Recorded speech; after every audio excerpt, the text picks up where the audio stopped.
Welcome, everybody, to Scaled Agile DFW Meetup. Some of you may have gotten here via Safe Around the World, Scaled Agile's global meetup network.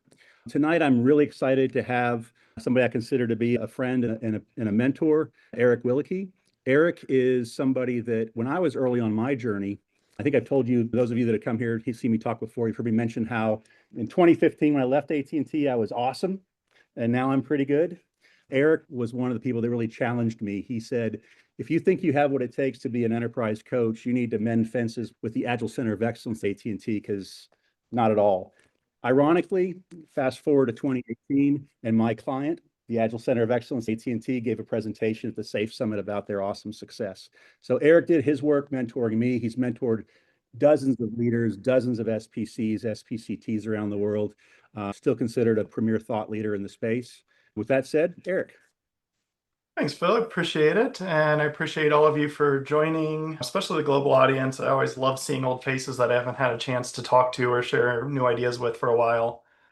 But tonight I'm actually going back to some old ideas. This talk is one that is part of a leadership development speaker series that we at Elevate used to provide to customers, and Christine used to deliver the bookend talks, and I got to do the four in the middle, and we'd work with leaders on a monthly basis. And this is actually the first time I think we've taken any of these talks and put them out in a public setting. So it's exciting to bring this out. And one of the things that led me to want to pull it out when Phil mentioned it is even with all the changes that are hitting how teams work, how you can make up any story you want about how AI is going to change the world, and you have about as much chance of being right as anybody else right now. A lot of people are still talking about Agile the same way. And too often for me, that just hits with this pile of almost infinite pile of practices. And I could start talking about this practice and that practice, and everybody in the audience would be like, yeah, I know what that is. I know how that works. And we could have a great time talking about practices we all know and love.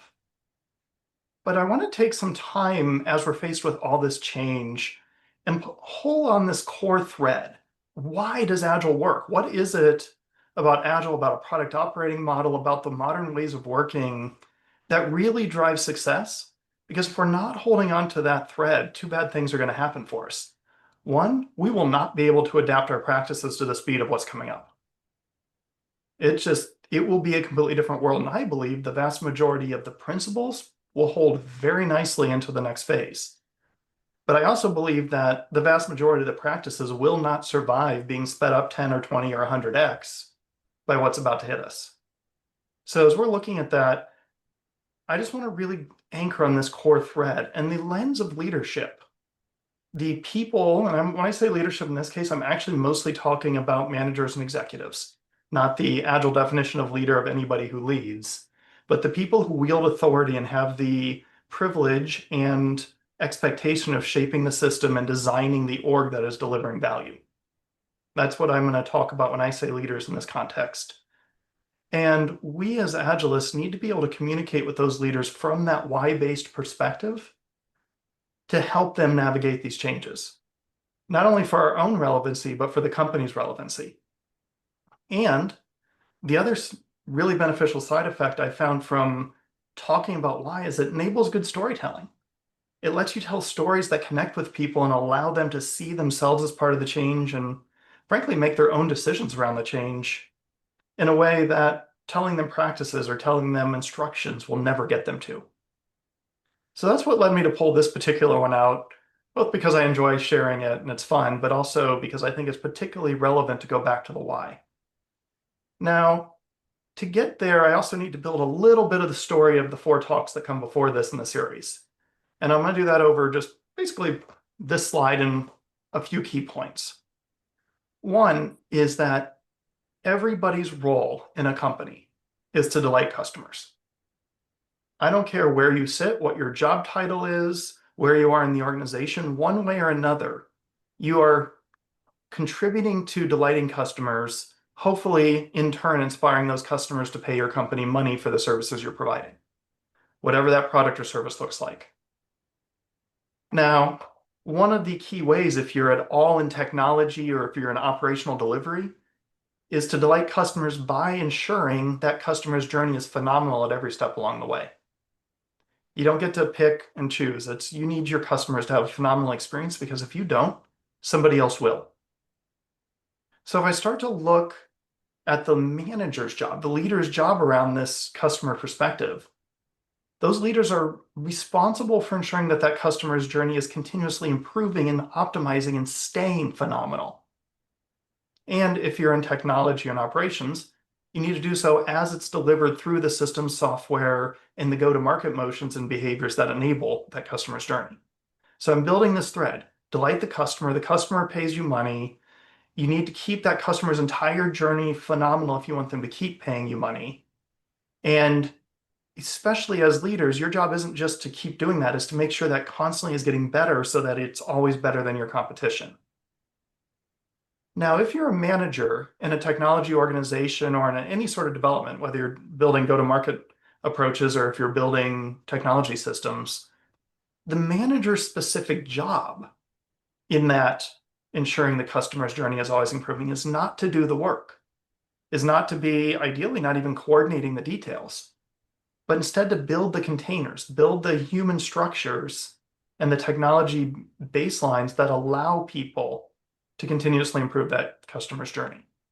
And that's the leap that was kind of established earlier in the talk series, is it's not just about great customer journeys. The manager's job is actually to ensure that everybody else is set up to create that phenomenal experience over and over again. So that's where this talk really picks up. And in practice, I am going to be talking about a lot of things that are familiar, hopefully, to everybody in this room. You follow agility, you're very familiar with the practices and probably around scaling if you're coming to this group. But I want to keep bringing it back to that leadership-centered mindset of how do we build the containers? How do we create the space for people to do phenomenal work and service to the customers? And that's what gave rise to this talk. Starting from the outside, starting from the customer, how does a leader shape an organization around the demand and the needs of those customers? And this is the role of business agility. This is, for me, what I talk about whenever I think about business agility. And what I love about it is that at its core, the concepts of business agility are very straightforward and simple.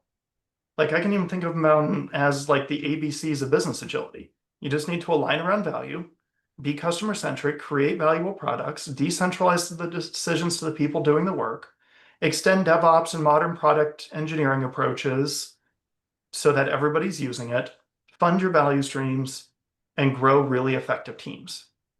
And I'd posit that if you can do these 7 things, and yes, getting it to the alphabet was a little bit of a stretch, I was proud of that, but if you can do these 7 things, you are going to have a phenomenal organization. And if you're dealing with a relatively small organization, it's pretty straightforward. It's actually easy to do this at kind of that 50-person scale. You have human dynamics and things, but you can literally put everybody in a room and have a few conversations and get to consensus remarkably quickly about how to make all this work. And people understand it and they'll go along with it and they'll be good at what they're doing very quickly. Now, when you're talking about 500 people, you can still kind of get your arms around it. You can still do this. You can at least get all the leaders in the room and have those conversations. But when you start talking about enterprise scale, and I can't quite see everybody's faces, but how many of you are working at meaningful size enterprises or have clients that are meaningful size enterprises? Yeah, Jeff, raise your hand all the way up there for sure.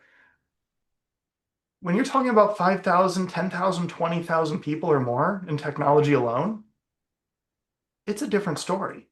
The basics that you can do when you grab everybody and put them in a room just get buried, just under all the complexity of the enterprise. And if you're in a change leadership role, if you're trying to create space here, it's not easy. And I think a lot of this is because of the conceptions we hold about what value does at scale. We have this mindset that, yeah, we have ideas and they feed into the system, or the system pulls them in, if you want to use lean language. And out of it, we get some sort of value and we test and we have hypothesis and we see what that is. And that kind of core experimental loop is the core of agility, and it's great. But when you compound that with the mess of people and the massive interdependencies and the necessity of having meaningfully shared platforms when you get up to large scale, none of that is easy. And we need to take a different view of business agility. something that's a little more pragmatic. The 7 basic steps, the ABCs, they still apply. The same ideas go. But you need to take a much more iterative and incremental approach. And I don't mean this as in take one step at a time towards your transformation plan. I mean it as you need to take an experimental approach to achieving business agility in large enterprise. Now, I'd be remiss if I didn't define business agility and say what I believe are the important parts of it. So when I look at business agility for an organization, and I extended this from the definition Rally Software used to use, is the ability to create and respond to change. And the original version was in the market. But when I work at scale, I don't get to just look at the outside market. My organization is essentially a small city. So I need to be able to sense and respond and create change externally and internally. And business agility requires both parts. So I extended with that. And when I look at it, there's 3 things that I think organizations must be good at to start to reach business agility. One is this idea of market sensing, and we're going to go deep into that later in the deck. But at the outside, this is your ability to sense and respond to changes inside and outside. You can both learn.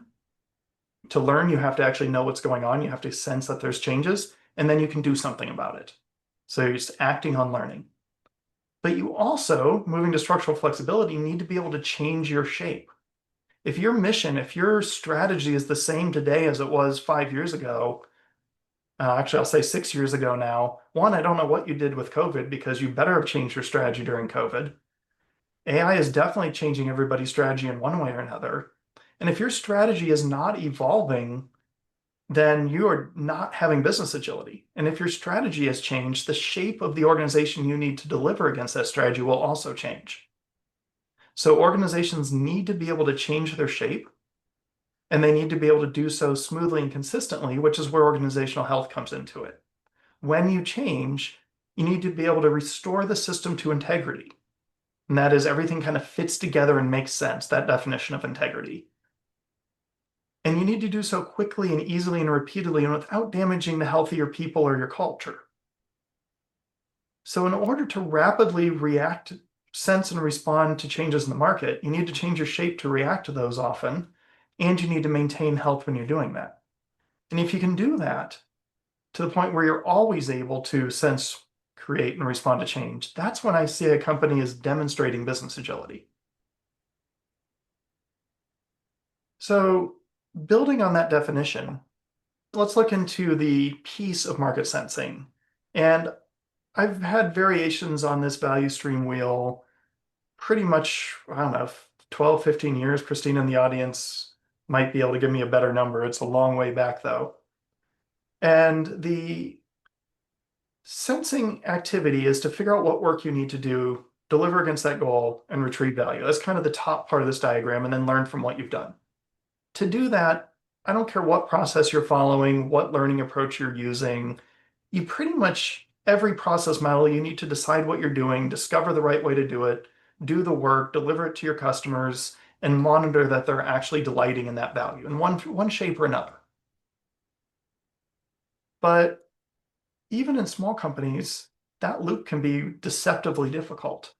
Let's take a real case. This is one that I tracked through end to end in one of my clients when they were struggling with something. They had call centers that were hearing a negative pattern. Individual agents were noticing this thing, and it was happening more than once a day, and they made some comments.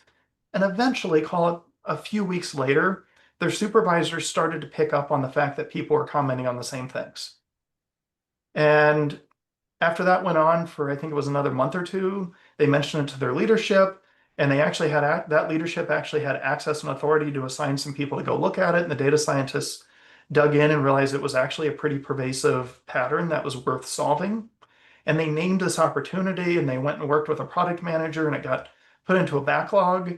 And that product manager went and worked with their product owners. And this was in a safe-based organization. So use that language in your head as I tell the story, please. They brought it in for some feature refinement, and the architects argued a little bit and decided how big it was.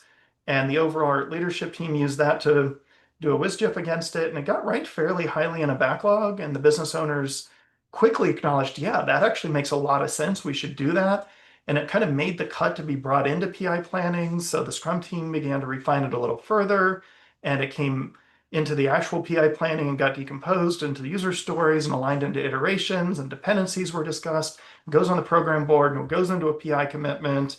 And the UX pros started to design and experiment with how you're going to actually change, and it got an experience design out there. Developers review it. Let me take a deep breath here somewhere.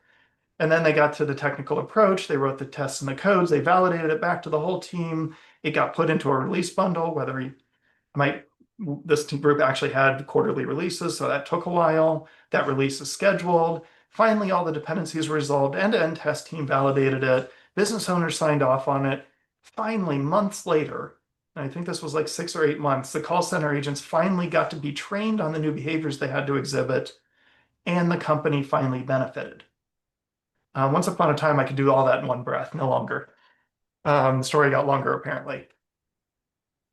But every individual step in this wall of work is actually pretty straightforward. Any one of these, I could sit down and work with an individual or small group, and they'd tell me very quickly, here's how we'd approach this, here's what we do, here's how this step in our process works. Individually, each step is easy, or at least straightforward. Some of them actually require significant work, but they're easy, they're understandable. Together, this is really hard, and it's not because of the steps.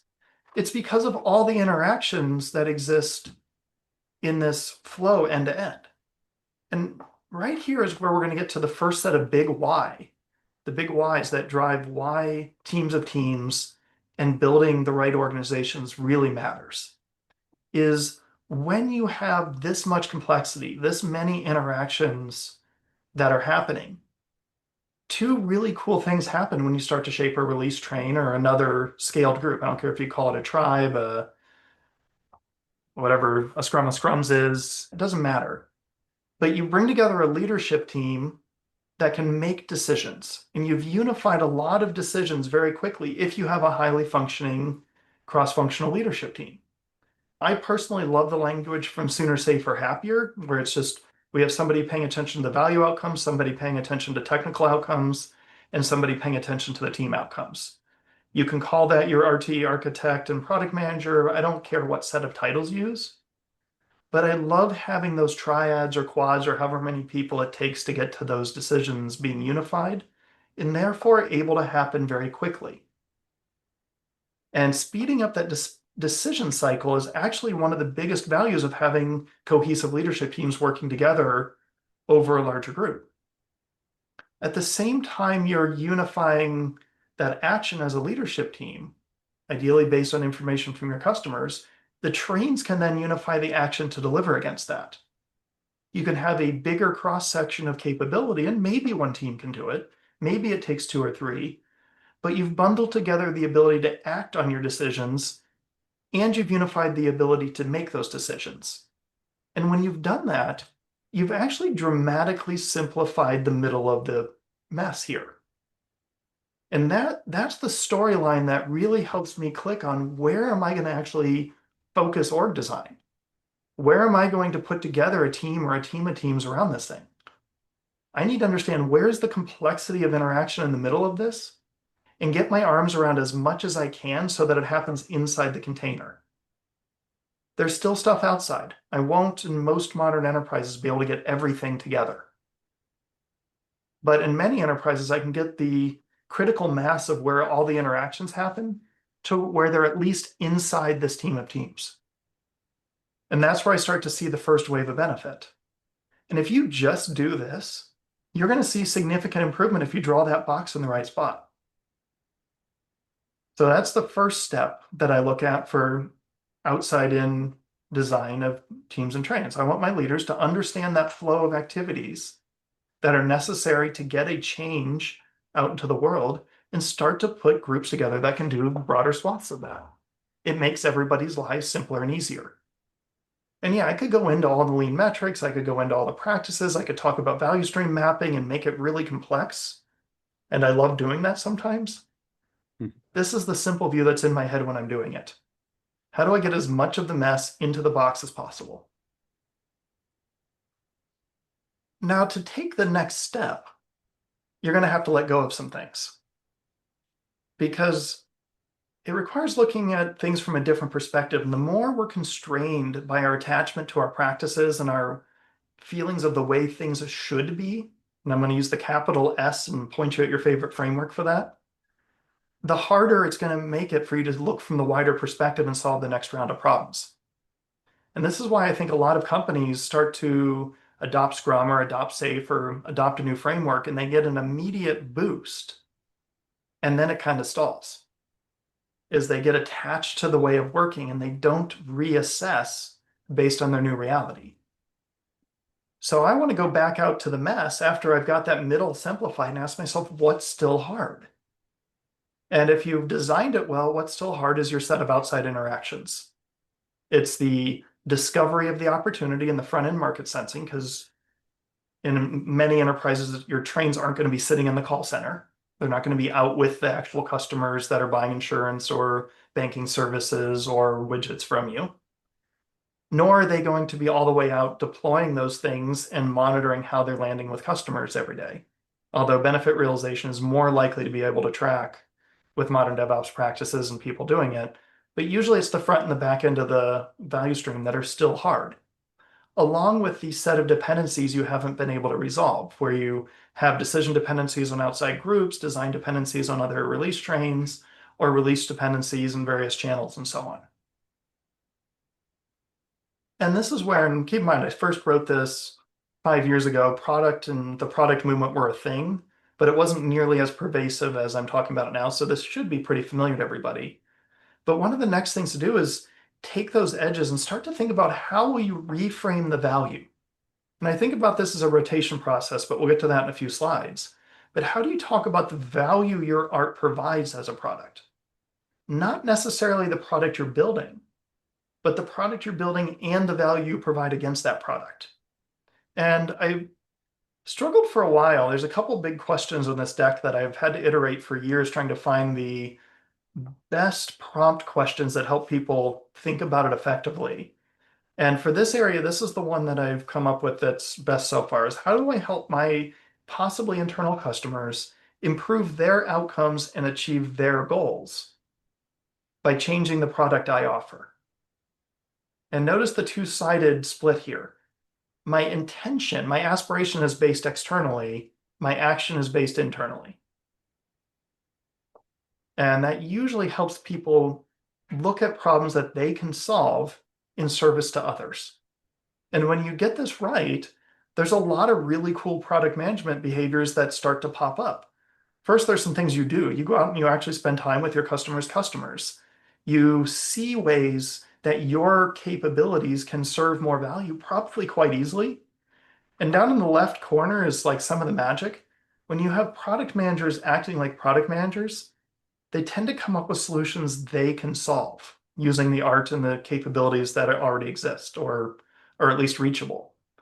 When you have a factory that is taking instruction from outside, you tend to get a lot of very sprawly work that splats across an entire portfolio. So the kind of prime mover attitude of a product management group or individual thinking about what can we do to serve better tends to result in much better packaged work than when you have somebody above or outside saying, what should we build next? At the same time, if you're out talking to all your customers, you see a way to cross-pollinate their ideas with each other. Hey, I was just working with the EMEA team and they were engaging their customers this way using this technology. Hey, APAC, you might want to do this as well.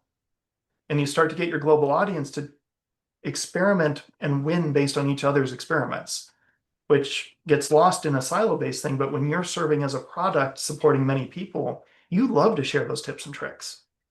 That gives you better ways to use existing capabilities.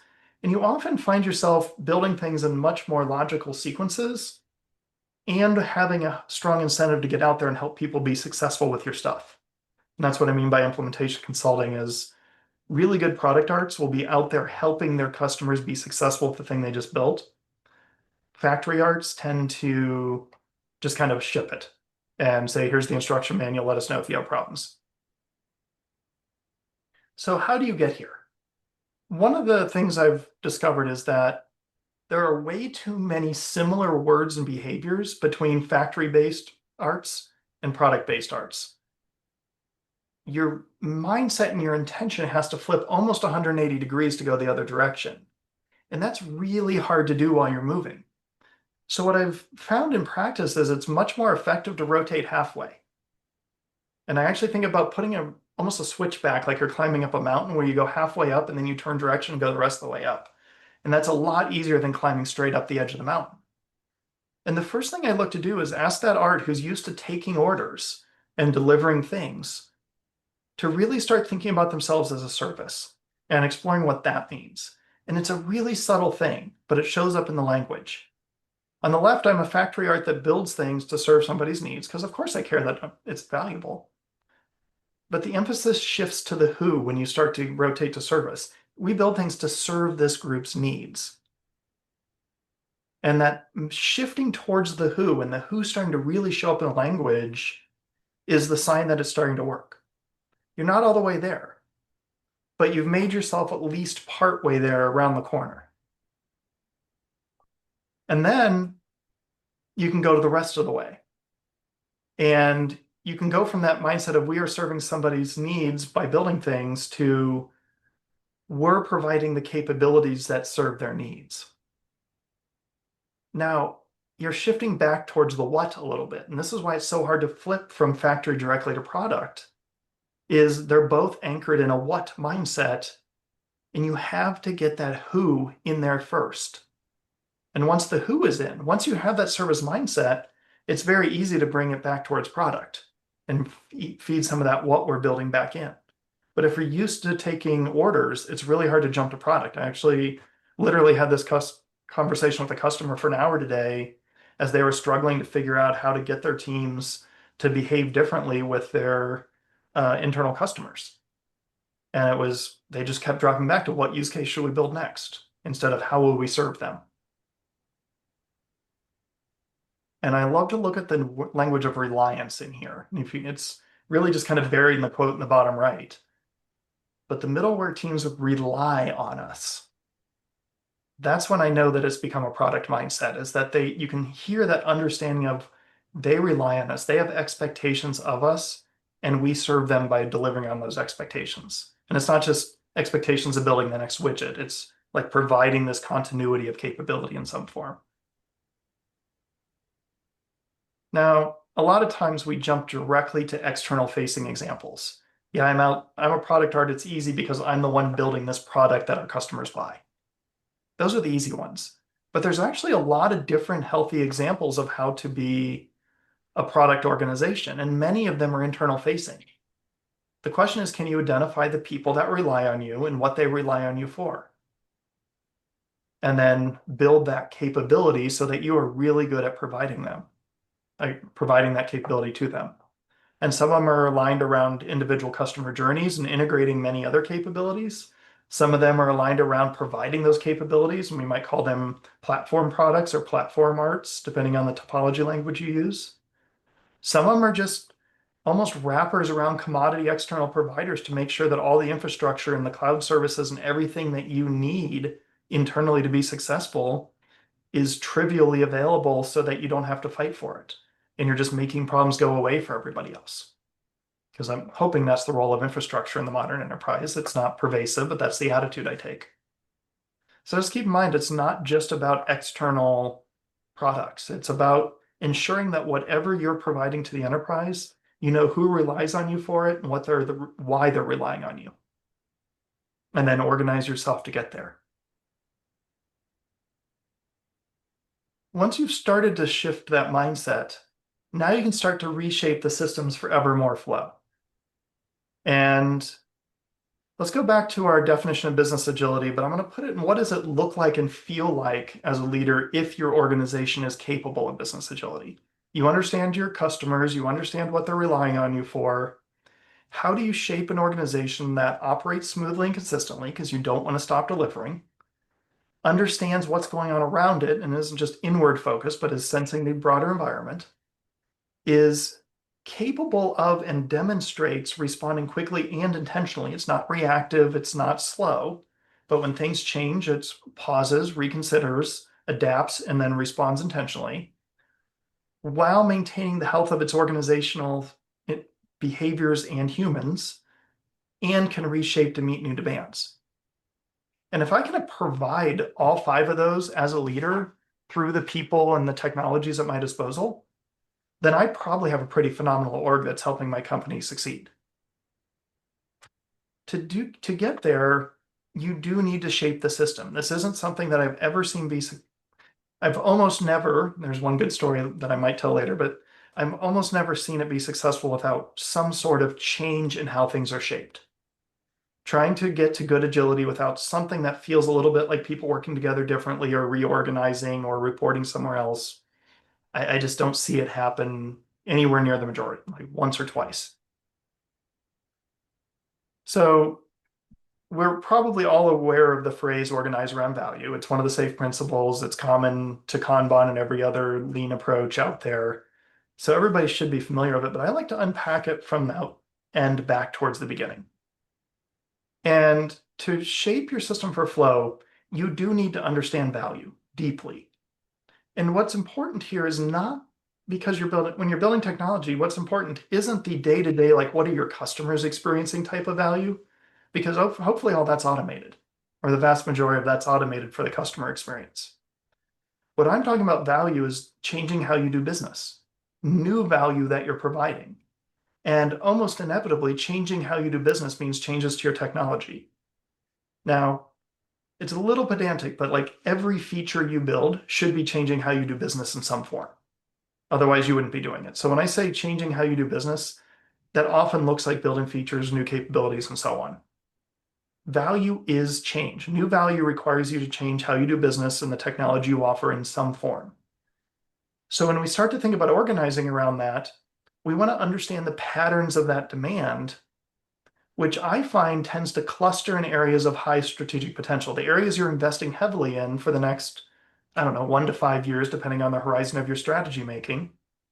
That's the area to really perhaps over pivot on, not in a project-like way, but in we understand we're going to be doing a lot of work to expand into South America and to automate all of our all of our paper-based processes into digital process, or whatever your transformation of the moment large-scale strategy is. That's the value to start organizing around. Find those consistent streams of demand, because that's where you're going to get the value of establishing teams that can form a norm and do really incredible things together and keep them together around important stuff. Whoops. And then we get to the organizing part. And we tend to jump at the organize. We love reorgs, or at least as managers, we seem to love reorgs. But realistically, you do need to reorganize. You do need to make sure people are oriented around this value flow. And you need to shape that value flow all the way out. It's including that leadership shaping and that decision triad and decision authority so that you can make the fast decisions and act on them. So going back to the unifying of decisions and unifying of action, that's what I mean by organize.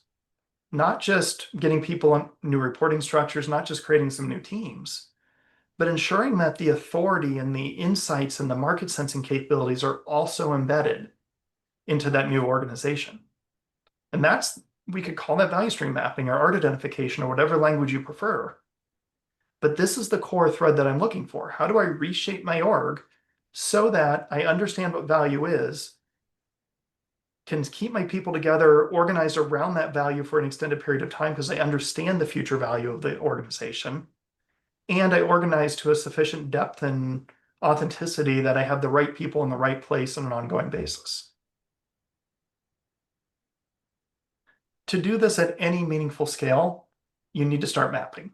It is nearly impossible to do this with complexity without some sort of visual support. It's easy to do for one value stream by comparison. It's really hard to keep all the different tangled streams organized in a modern enterprise. I very rarely meet any leader who has them all straight in their head at every moment at any meaningful size portfolio. Amen. I also very rarely meet consultants that understand it nearly as well as we think we do. And I think Phil and I can commiserate over that a little bit. And the reason for mapping is you want to be able to see the splat. When a change comes in, how broadly does it go?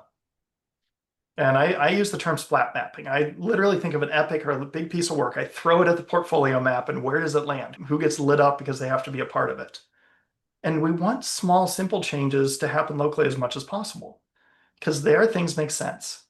And if you go, I forget what year he did it. Troy McGinnis did a phenomenal keynote at the Agile conference one year where he brought up all the evidence and stats to support the premises on this page and the next page. I don't have my notes and I didn't go dig them out, so I've forgotten the details. But he pretty clearly demonstrated that for small changes, things make sense. You put a story point estimate on it, and the size of that estimate tends to map to how long it takes. When things start to expand and it's as little as 2 or 3 dependencies, that goes right out the window. And the size of the work has no correlation to how long it takes or how much it costs, because the cost of the dependencies and navigating those dependencies takes over. And one, that's frustrating if you're owning the finances because it feels like a waste of money. But worse, perhaps, is that it's really confusing to people. I asked for this little thing and it took months. But that other person just asked for a bigger thing and it took 3 weeks. Why don't you like me? No, it's not that we don't like you. It's that you asked for something that touches 4 teams across 2 arts, and that's just hard for us. Sorry. It confuses people. So you need to get this map where you can really see the whole and start to optimize it for what matters to you. And this is the other question. I've struggled to find the right question over years, but it maps very clearly to healthy architecture. You want high cohesion within arts, you want low coupling across arts. And if you can follow those, oh, and I actually want to make a key point. We're also talking about design time dependencies where on this previous slide, the red lines are things where other arts have to change things so that you can change what you want to change. APIs and runtime dependencies are great. That's healthy. That is phenomenal design. So when I talk about dependencies, I'm explicitly talking about design time change dependencies. And that's what kind of got me to this question that seems to be one of the better ones that people find success with. How can most arts evolve their own offerings by expecting other arts maintain their offerings? Remember that rely on me language that I use for product arts, without requiring other arts change their offerings. So you want to disentangle the work item coupling. You don't want an epic to have to span across 5 trains with its features and then down to 37 teams with its stories if you can help it. The tighter that can land, the faster everything goes. And when you do that, you ideally enable many small changes. Now, first off, lots of small changes means everything speeds up. We all love small batch size. We've heard all the lean principles, and I can go deep into the jargon here. But the thing to hold in mind, the storytelling, is if we can get more small changes on targeted parts of our map, things are going to go faster and easier and people will be less frustrated. Put that emotional envelope around it and help leaders see that piece. And then you can get into the practices and the workshops and all the stuff we use to help get there. But the other thing that really happens there is that you've earned the ability then to create alignment by conveying purpose. And in many ways, alignment is the holy grail. If you can get a large organization that understands the direction you're going and maintains that alignment, they are capable of amazing acts of decentralization. If, however, you can't get that self-driven alignment where they're anchored on a common purpose, everybody in the portfolio is going to feel immensely micromanaged. And portfolio leadership, especially the executives, are going to hate their job because they're going to feel like they're running around telling everybody what to do and trying to keep track of 1,000 chaotic cats in a huge field, when all they really want to be doing is talking to customers and helping figure out the next big thing. Neither side of the equation likes the micromanagement feeling. But we're stuck there if we don't have alignment. If people aren't aligned, we have to maintain alignment by talking to everybody and making sure we're putting all the pieces in the right spots. And this is where bringing purpose in really helps. By giving people that unified purpose and then proving they're aligned and testing it, you can eventually let that micromanagement fade away. And at that point, as a leader, you understand the mission, you understand the purpose, you have a value flow that's aligned around customer needs and is pulling that thread through the entire organization. you get to have this joyful experience then of going around and finding misalignment. You don't have to be chasing all the work items. You don't have to be managing all the coordination anymore. You get to go find misalignment. Now, when you do, try not to correct people. Try to resist that urge just to tell people the right answer, and instead figure out where the alignment failed and help people realign on the goal and allow them to find the right action. Because that's where you start to build the resiliency and the depth of leadership at multiple levels. And that discovery of the right action and that realignment activity is what really allows this alignment to purpose to work over time and to sustain and really gain its superpowers. So just to reiterate the journey we just took, step 1 is to recognize and accept the complexity of where you are and how it arises from all those different interactions. It is really easy to look out at LinkedIn and people saying, oh, that's horrible. Why would you ever do that? But the reality is, if you're an enterprise, that's where you are. And to try to like belittle yourself or say you're doing it wrong because you're there, that wastes your time and your energy and doesn't get you anywhere. So instead, focus on this is the complexity we have. Here's where it arises. Now, step 2, where can we unify actions and unify decisions through our teams of teams? Step 3, start to rotate to where we're talking about how we're in service. And then from there to how people can rely on us as products. And as you build up more of those, continue evolving your maps, making more and more sense of your portfolio and seeing where you can start to organize around value to allow as many small changes as possible. And you organize around value earlier on, but you want to keep refining. You're not just organizing once around value. You're aligning and realigning around value as your strategy shifts and reality changes. And then really just focus on finding and fixing misalignments. And with that, I will share contact information and accept reactions. Oh, actually, I have an offer for you all. I've almost forgot I put it on here. I do run a 1-hour free workshop every few weeks where we go a little deeper into neighborhood mapping and some specific techniques around identifying and mapping your neighborhood and improving specific relationships through that.